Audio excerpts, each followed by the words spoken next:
Good morning. This is Disruptors, Alex and Frank, podcast number 17. Today we have a guest with us from Fulcroft, Pennsylvania. And he is a friend and a person I've known for a long, long time. His name is Scott Jordan. He's the president and CEO of the Bullen companies. And before I introduce Scott, I just want to say something about him. I really know that Scott is a true disruptor. I've been only involved in the fact that I know he's invented some things for the cleaning industry. I don't know, he can tell us, I don't know, it was back in the 60s and 70s, that was very disruptive, the new things that were never invented at the time. And Scott is very proud of the fact that he got the award for ISSA for doing the first podcast, which I think is really great for the cleaning industry. We never had any podcasts in the cleaning industry. So with all that said, we're proud to have you on board today, Scott. If you introduce yourself and then give us some of your background, if you don't mind, we'd appreciate it. Okay. Well, as you said, I'm Scott Jordan, president of the Bullen companies. And yes, we were the innovators in 2004 for the first podcast for the cleaning industry and won the Innovation Award from the ISSA, the International Sanitary Supply Association. So we're pretty proud of the fact that we came up with a concept, and that was back when, wasn't as easy to do things as it is nowadays. We didn't have Zoom or anything else. So yeah, that was an exciting time. So my background is not in the chemical business. I actually have a Bachelor of Fine Arts in photography. And I like to say we take the finest pictures of toilets in the cleaning industry as compared to anybody else. So I've translated that fine art education into graphic design and a bunch of other stuff. So that's kind of how I ended up where I am now, working my way up through the company.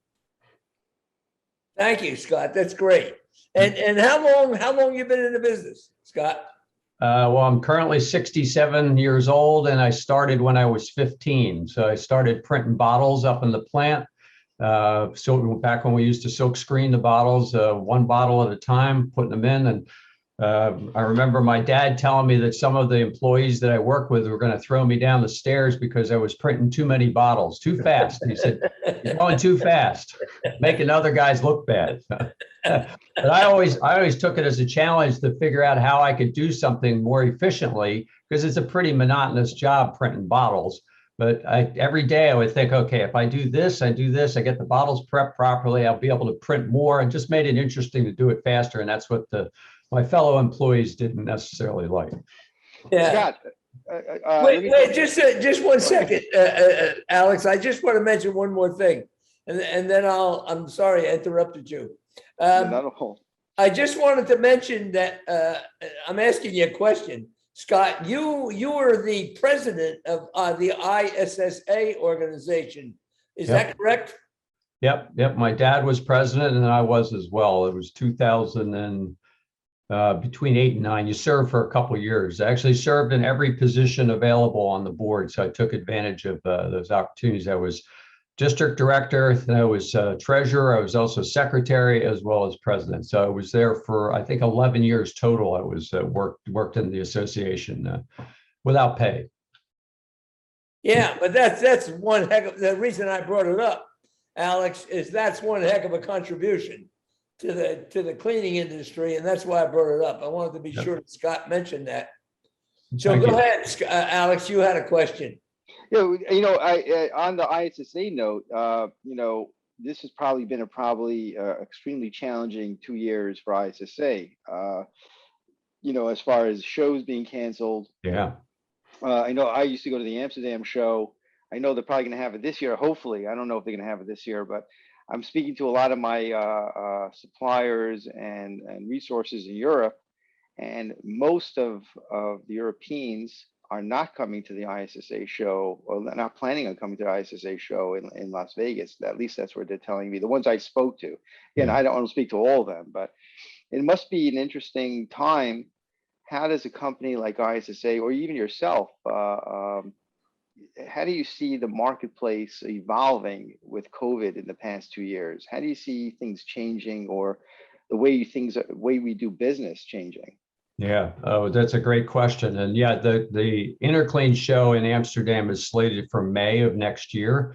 We're an exhibitor there. We've been exhibiting there for over 25 years. So it's a great show. Whether or not it'll come to actually happen is a different story. Now, the show in the U.S. is interesting. Yes, it was canceled last year, and then this year it's still in place, but there's some doubt as to whether or not there's going to be enough people to make it worthwhile. We're an exhibitor there as well, so it's a decision that we have to kind of wait until the last minute to see what happens with COVID. Right now, you have to wear a mask indoors in Las Vegas, which I think is going to turn a bunch of people off, as well as the show is the week before Thanksgiving, which isn't a very good time from a scheduling standpoint either. So as far as your question about changes, last year we held a virtual show from our training center, which we set our booth up in, and we had a 3-day live streaming show from what was our booth, even though it was at the Bullen plant.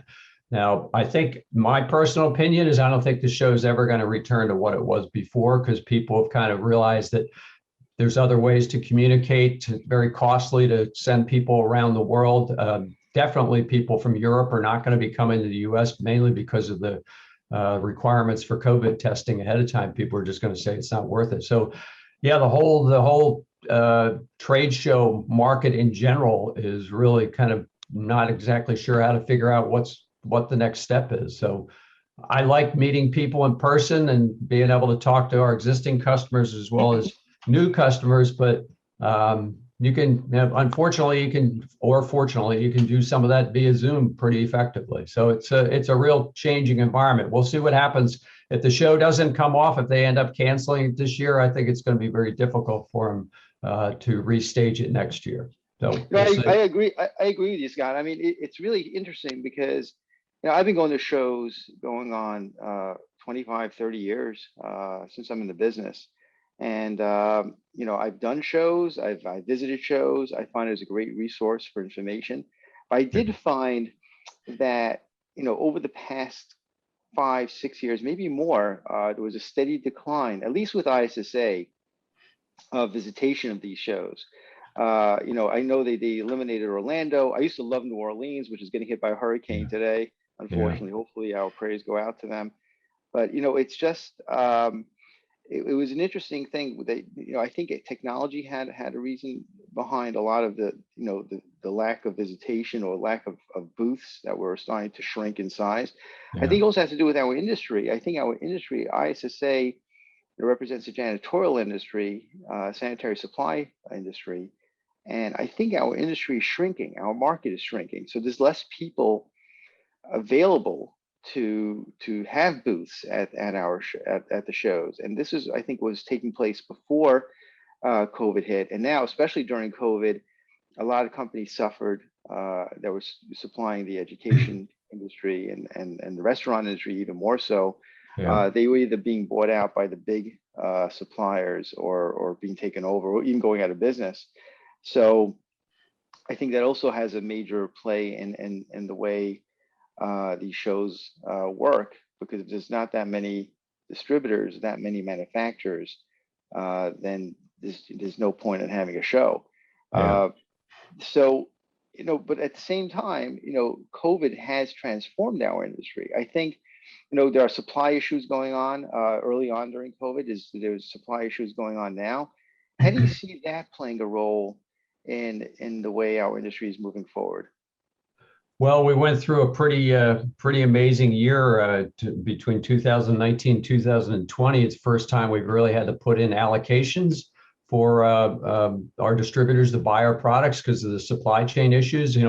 We started doing a COVID update on a weekly basis back when it all started, and mainly to tell our customers and be transparent about the supply chain issues. Each week we'd have a different problem. I'd report on last week that we had trouble getting bottles, and then the following week we had trouble getting caps, and the following week we had trouble getting sprayers, and the following week we had trouble getting raw materials.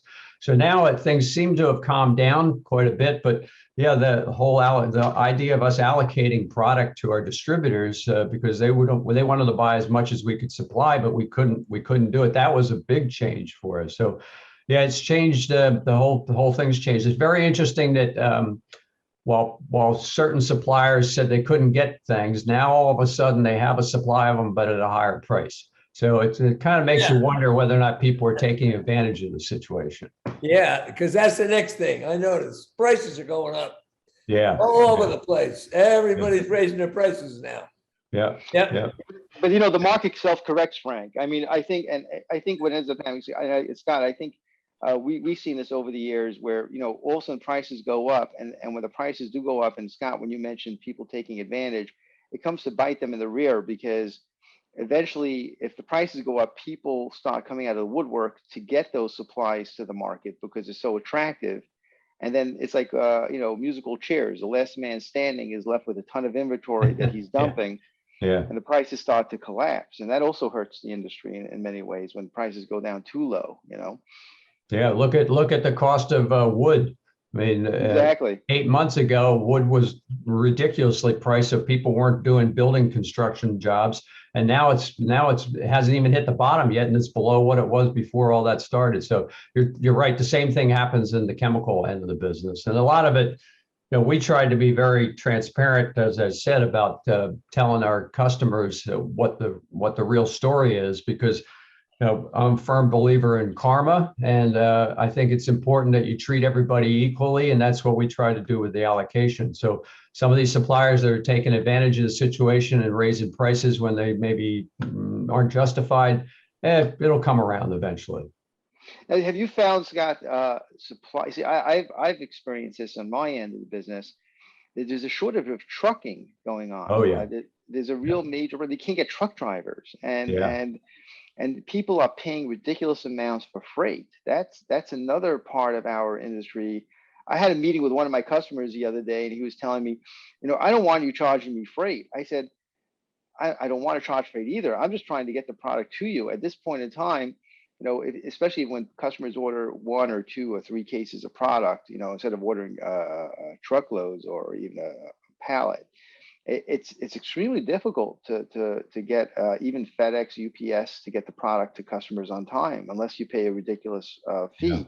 Yeah. Have you experienced that in your? Absolutely. Yeah, we had actually a discussion last week with my management team about how to handle it, because the cost of freight has gone up so much that we just had a general price increase in July, which covered our raw material and packaging costs, but the freight cost is going up even faster than some of those things. So and most of the people that we deal with, distributors, they don't like paying freight at all, let alone some increased cost, fuel surcharge and everything else. So it's a major problem. Then you have people like FedEx, who had enormous growth in their business, but along with that, enormous amounts of damages, because their drivers are throwing stuff out of the trucks at the front door as they drive by, and it's just been a mess between the cost and and everything else and all the damages. So yeah, the freight's definitely an issue. It's always been an issue for us as a manufacturer of liquid-based products. So a gallon of whatever it is is 10 pounds. So it makes it difficult from a competitive standpoint for me to ship much out of the East Coast market, mainly because of freight. So I guess it's a positive and a negative. So I don't have any competitors coming in from California because they can't afford to ship into the East Coast, and I can't compete in California for the same reason. So it does level the playing field a little bit, but it's getting very, very, very expensive. That's a great point. The other aspect of it is, I think, and correct me if I'm wrong, that the reason why we're having such problems with freight deliveries is there's a labor shortage. Yeah. They can't get drivers. Yeah. Have you found, even for your company, the access to labor more challenging these days? Have you found that's a problem? Yeah, we're very fortunate that we don't have a lot of turnover at Bullen.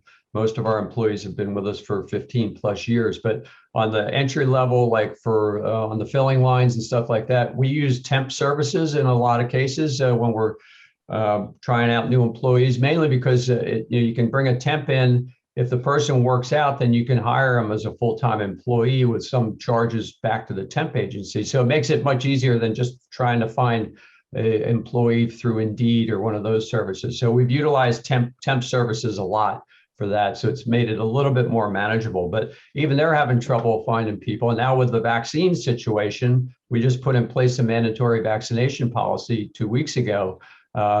Those temp employees have to be vaccinated to even come into our place to work.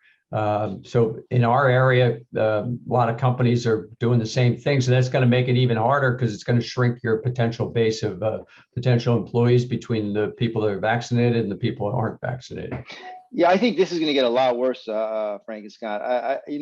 Frank, one of my customers told me he was at a barbecue pit in Nashville, Tennessee, and they had a sign out for a guy to turn the food over the barbecue, turn the meat over the barbecue at $35 an hour.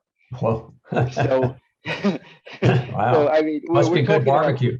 about, yeah, exactly. I want to see what they're charging for that barbecue on the other side to have that guy turn that spit. But it's kind of crazy. I mean, that I think is a bigger problem than supply. I think labor is going to take a longer time for it to pick up in the supply chain to even itself out, because labor is always that thing where there's only a limited supply of labor. And when you have companies that are paying higher salaries to bring people in, they're not going to go to a hospital or McDonald's when they can get more money elsewhere. So I don't know the solution to this, but I know my hospitals are desperate. I don't know a hospital in the country right now that is not short on labor, either because they can't afford to pay them or because there's just no labor out there to grab. And I don't know if it has to do with the government financing of unemployment that's taking a lot of people out of the labor pool. Yeah. But it's a real challenge. I mean, I think maybe you and I have less of a problem because we have our fixed labor in place. Yeah. But I think it's more of a challenge on our manufacturers who supply us with the polymers and supply us with the raw materials that we're going to have a real challenge with. Well, a good example would be how you guys are. I know, Frank, you're an innovator from the very beginning with going from paste wax to burnishing cream. That was part of your evolution, and how we ended up developing the product is based on your feedback and working with our lab. But nowadays, strippers are very hard to get the raw materials for. So is that changing, Alex? Is that changing the whole methodology of how people are maintaining their buildings? If they can't get, they either can't get stripper at all, or if they can get it, it's double the price it used to be. Is that changing the way people are maintaining their floors, making it more efficient? So you need less people, maybe? I don't know. It is, Scott. That's a great point. And for example, baseboard stripper is unavailable. You cannot get baseboard stripper. And so people, when they strip floors, need to do baseboards. There's no way you're going to strip a floor today and not do the baseboards. So the whole stripping process altogether, even if you had stripper, if you can't clean those baseboards, you're going to put off stripping the floor, because nothing worse than having a shiny floor with a terrible looking baseboard in corners and edges. So that in itself is changing the way forward. And you're 100% right. My customers, are looking at ways to avoid stripping just for that reason alone. How do we get away from stripping for a couple of years and put it off, even if it doesn't look perfect, but we can't afford to get stripper, or we don't have stripper to buy. Why is that, by the way, Scott? Why is stripper now the problem?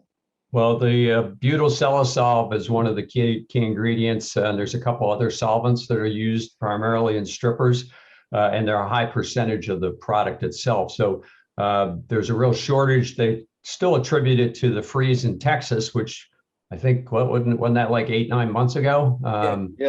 Yeah. So they were still attributing the shortage on the solvents and the polymers for the finish as well. But the strippers, the solvent used is attributed to that freeze. So I don't know why it takes 9 months to get back up and running on it, but it's still a big problem. So it's the butyl and a couple other solvents that are used primarily in strippers that are causing the problem. It's going to be interesting in New Orleans.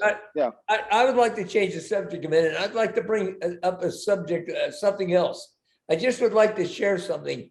I don't know if you, both of you are watch Shark Tank on TV. Yeah. But this week, Shark Tank had they showed an update. Every once in a while, they show an update. Mhm. And the guy that brought that capsule that you put in the bottle for cleaners was on Shark Tank.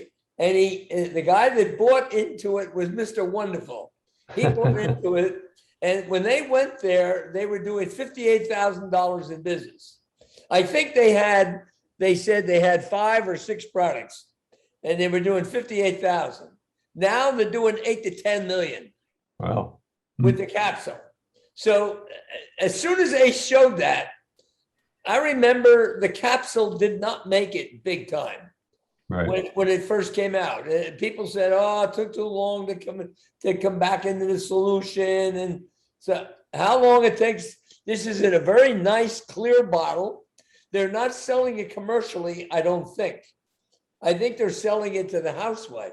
Yeah. But the reason I brought it up is because that would solve, from the manufacturing point of view, I don't know how difficult it is to make the capsule, but that would solve a lot of problems for freight.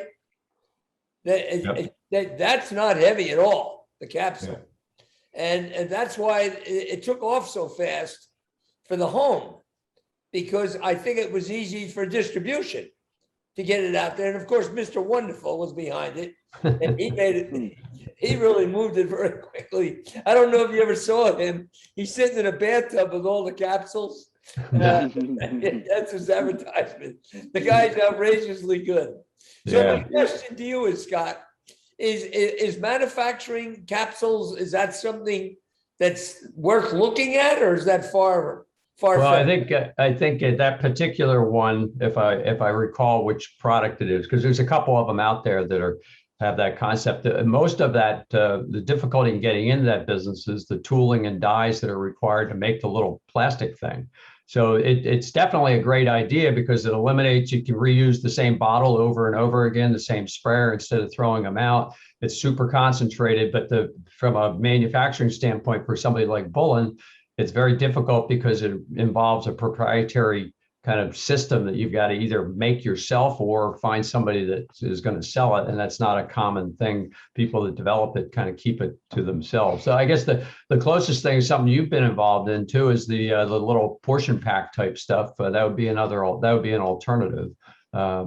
It's difficult to get into the little packaging things just because you got to be in the packaging business more than the chemical business. Plus, the other problem you have, Scott and Frank, is that, when you have these little capsules, and we're dealing more, as opposed to retail, we deal with a little bit more harsh chemistry. Yeah. Some of this stuff would start to fall apart in a housekeeper's hand or bag or pocket. You can have a problem. Imagine if you have a heavy duty cleaner that a guy puts in his pocket, and it starts to, from the heat and humidity in his pocket, starts to fall apart. And now you have the chemical landing on the guy's leg.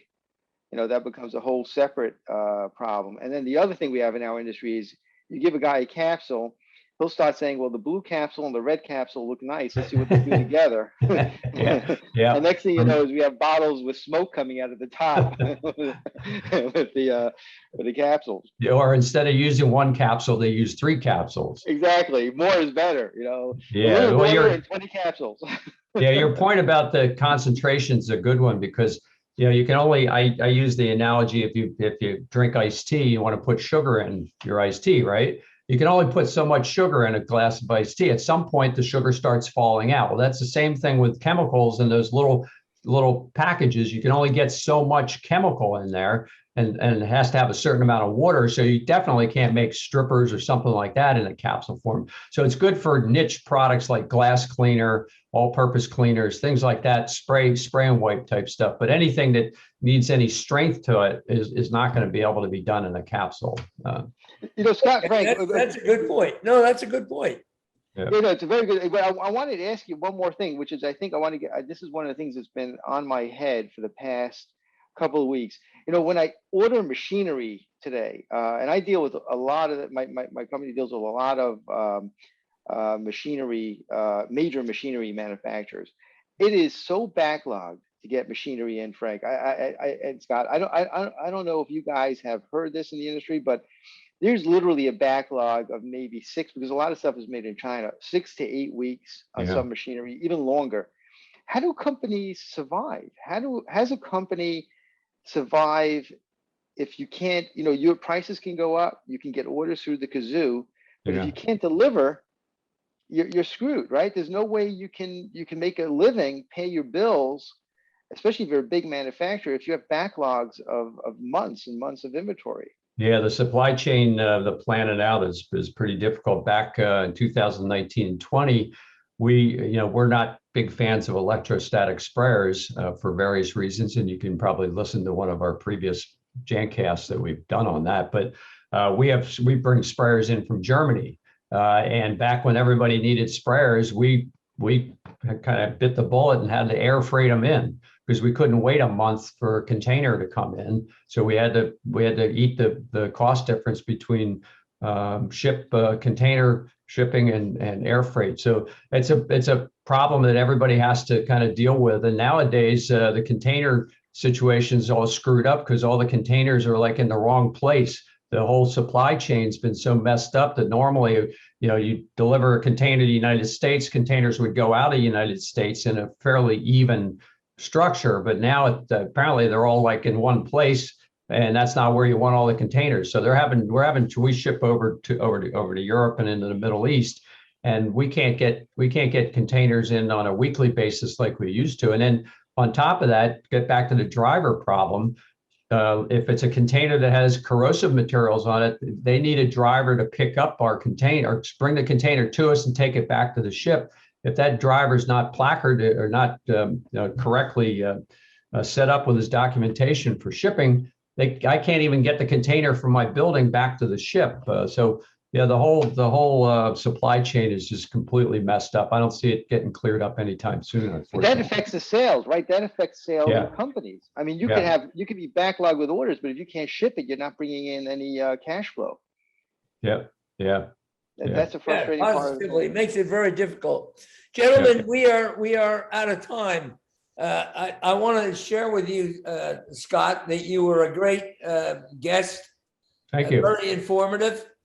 Before we leave, and thanks for your questions, Alex. Before we leave, I'd like to know, would you like to share just a little bit about your company, what you do for your manufacturing? And sure. And before you end, would you like to give out I'd like people to know that you do have your own podcast.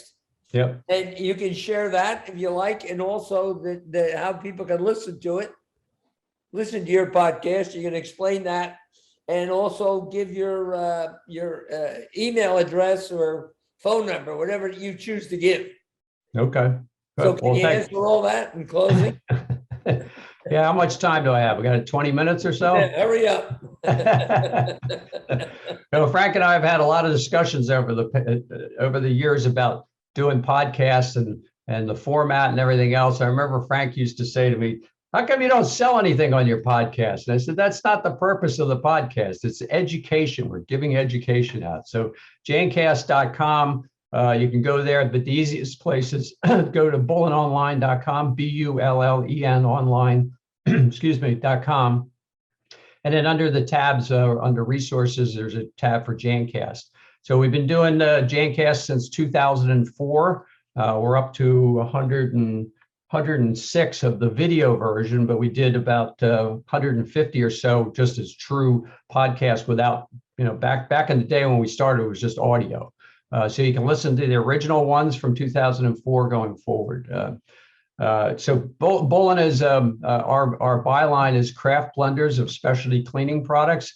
And our niche is doing small runs of highly effective products. We do custom formulations. Half of our business is our own brand. The other half is private labeling or private branding of either our products under your label, or we develop specific products for the customer. Somebody would come to us and say, I need a glass cleaner that smells like apples and foams like crazy, we can make it for you. So we're very, very fluid and able to do pretty much everything as long as it's liquid. We don't do powders and we don't do aerosols. So the easy way to get in touch with us, again, is bullenonline.com. My email address is scott@bullenonline.com. And if you go to the website, the phone number is on there as well. Thank you, Scott. We will put all that up also when we put up the podcast. We'll put all that information in case anybody missed that. Yep. And So, I'll do the same. We do our podcast now every other week. So we did one last Thursday. So we won't have a new one until the following week after Labor Day. So we'll put up some info about how people can listen to the disruptors on your site as well. Yeah, thank you Great, very Scott. much. Thank you. That's very helpful for us. So thank you, Scott, and thank you, Alex. You both Thanks, have a Scott. wonderful day, and Yep. we love you. I love you too. Hopefully I'm going to get out surfing this afternoon. Good luck. Okay, Okay, Get away guys. from the sharks. Yeah. Okay. See ya. bye. Take care.